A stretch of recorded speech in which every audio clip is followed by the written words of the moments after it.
excited na ang lahat sa bagong taon. Sa lugar namin, marami na ang mga namimili ng mga paputok. Pero kami, dahil medyo may sakit pa, simple lang ang aming selebrasyon. Dahil hindi na kami nakapagluto, bumili na lang kami ng lechon manok. Pupunta kami ngayong gabi sa bahay ng parents ni Mike at doon kami kakain ng hapunan pero uuwi pa rin kami pagkatapos. Dito kami dumaan sa may provincial capital dahil may fireworks daw dito mamaya. Kaya naman, dadaan kami dito ni Mike mamaya pagkatapos namin kumain ng hapunan doon sa kanila. At dahil makikikain lang tayo, syempre naman dapat meron din tayong dalang pagkain. At yun na nga yung manok na binili namin. Simpleng-simple lang rin mag-celebrate ng bagong taon ang mama at papa ni Mike. Kami-kami lang din kasi ang nandito. Si mama ni Mike, papa ni Mike, kuya ni Mike at ang girlfriend niya na si Geneva. At dahil merong mga kumakarga kay baby, syempre makakakain tayo ngayon ng dinner. Ang nakakaganda din kasi kay baby, hindi siya umiiyak kapag merong ibang tao na kumakarga sa kanya. Pero minsan, bad thing din yun. Anyway, pagkatapos namin kumain, nag-chill muna kami dito sa kwarto. Sobrang init kasi sa labas, kaya naman dito kami sa kwarto dahil may aircon. Umalis na si kuya at si Geneva at this time. Dadalawin daw kasi nila yung inaanak ni kuya. Nagstay muna kami dito ng mga ilang oras bago kami nakapag-decide na umuwi na. Pero syempre, bago kami umuwi,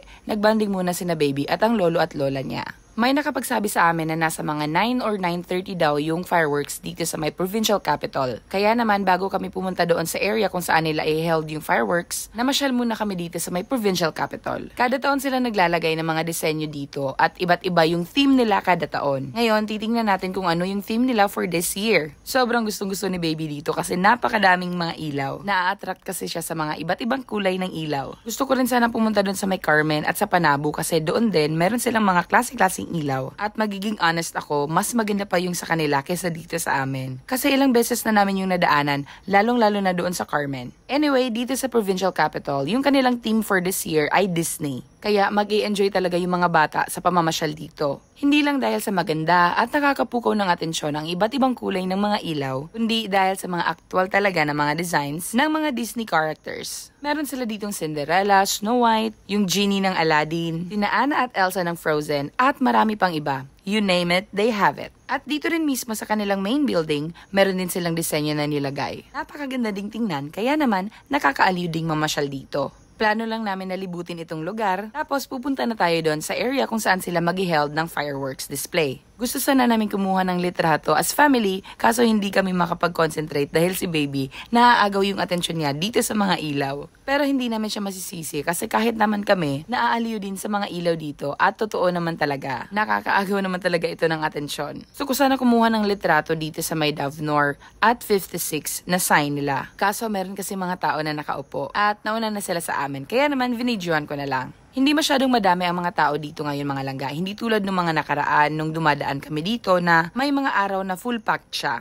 Ngayon mabibilang mo lang yung tao na andito. Siguro kasi nagsiuwian na sila sa kanila para sa bagong taon. Pero sa totoo lang, mas gusto ko ngayon kasi walang masyadong tao. Kakapaglibot tayo ng mabuti dito sa lugar at ma-enjoy natin yung sceneries. Kanina nung bumiyahe kami, si baby ay antok na. Pero pagdating namin dito, nawala bigla yung antok niya dahil naagaw yung atensyon niya dito sa mga ilaw. Pero hindi na rin kami masyadong nagtagal. Naglibot-libot lang kami, nagkuha ng mga clips dito sa mga designs nila. Nasa mga 9:30 ng gabi na kasi ng mga oras na ito. Hindi naman ganun kalaki itong area na ito, kaya naman mabilis lang itong malilibot. Actually, meron pa silang mga designs doon sa tapat kung saan i-held yung kanilang fireworks display. Kaso hindi na natin yun pupuntahan. Diretso na tayo dun sa parking area para antayin na lang yung fireworks display. At hindi rin tayo lalapit masyado kasi mahirap na baka sobrang ingay at matakot si baby. Bago kami umexit ay nakita namin itong kalesa ni Cinderella. Kaya naman, hindi namin pinalagpas at kumuha kami ng clip dito at ng mga pictures. Kaso medyo natakot ako baka kasi mabali yung kahoy kung saan ako nakatayo. Medyo wiggly kasi siya. Pero luckily hindi naman siya nabali. Pagkatapos namin dito ay bumalik na kami sa sasakyan para pumunta doon sa area na kanilang fireworks display. At nang dumating na kami doon, na-surprise kami kasi hindi masyadong ganun kadami yung tao mga langga. Nakahanap tayo ng magandang parking space. Kaya siguro wala masyadong tao dito ngayon dahil mamayang alas 12 ng gabi ay magkakaroon din ng fireworks display doon sa New City Hall kung saan naroon yung giant Christmas tree na pinakamalaking Christmas tree sa Pilipinas. Nung nag-countdown na sila pagkatapos magsalita ng governor ng Davao del Norte, sobrang na-excite na kami. Nagsimula na nga yung countdown kaya sumabay na rin kami. 9,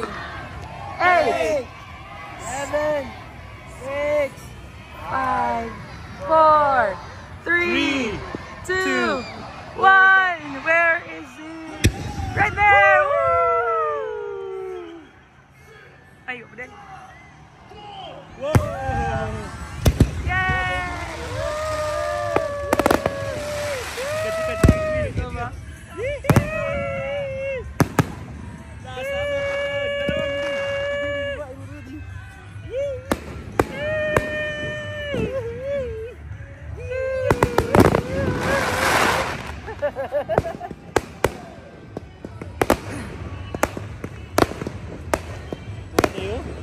Ganit. Mo grito tunay pula. Lalo dito. Wala lang kayo si baby. Yeah. Nagkataw yun. Wow.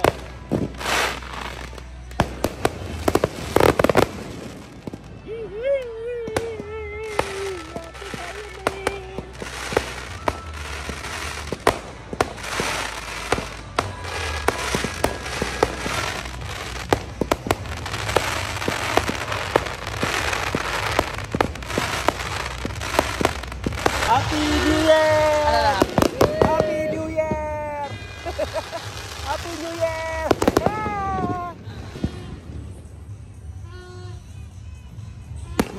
Lagi dari tadi party no.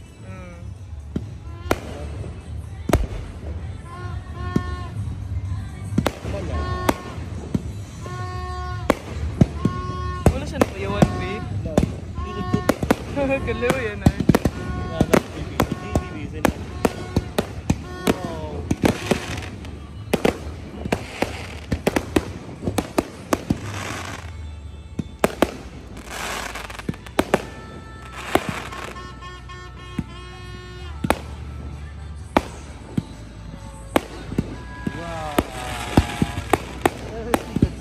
Sikat dia, be.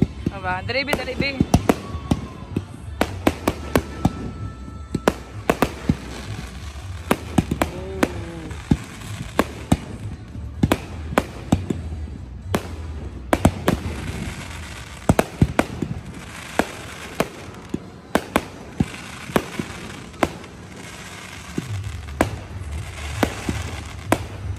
Dito yung nabi.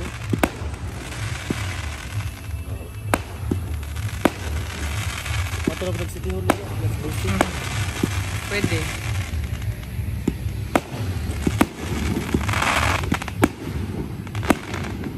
Gaya eh. Ganit.